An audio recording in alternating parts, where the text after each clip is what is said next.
Mais Christian Prudhomme, d'abord cette polémique, le maire de Lyon, Grégory Doucet, nouveau maire de Lyon, écologiste, qui qualifie l'épreuve de machine véhiculant une image machiste. Il parle d'une course polluante. Le Tour de France arrive à Lyon ce week-end. Vous n'êtes pas les bienvenus ? Écoutez, nous étions les bienvenus par l'ancienne municipalité, comme par l'immense majorité des communes de France, comme François Barouin, le président de l'Association des maires de France, le disait hier à l'issue de l'étape. Plus de 300 candidatures chaque année. Je dois dire qu'en Bretagne, d'ailleurs, depuis la réaction de la ville de Rennes, les candidatures pleuvent et j'en suis absolument ravi pour le grand départ du Tour de France 2021.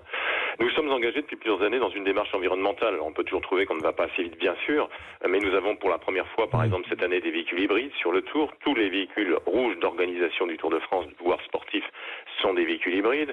Nous avons pour la première fois cette année dans la caravane des véhicules qui sont électriques, qui font la totalité du Tour de France. L'an passé, il y avait 3 véhicules qui faisaient une partie du Tour.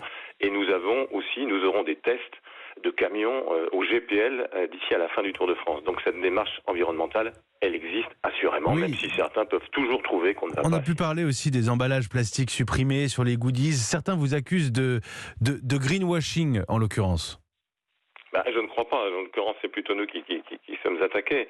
Le Tour de France, outre son fait d'être bien sûr la plus grande compétition cycliste au monde, c'est la mise en valeur de nos territoires, de notre patrimoine, de nos régions, avec des images qui partent dans 190 pays dans le monde. 190 pays reprennent les images du Tour de France. Oui, mais c'est vrai qu'on a une image. Christian Prudhomme, si on pose la question comme ça, c'est parce qu'on a une image du Tour de France à vélo, ce qui paraît évidemment très naturel.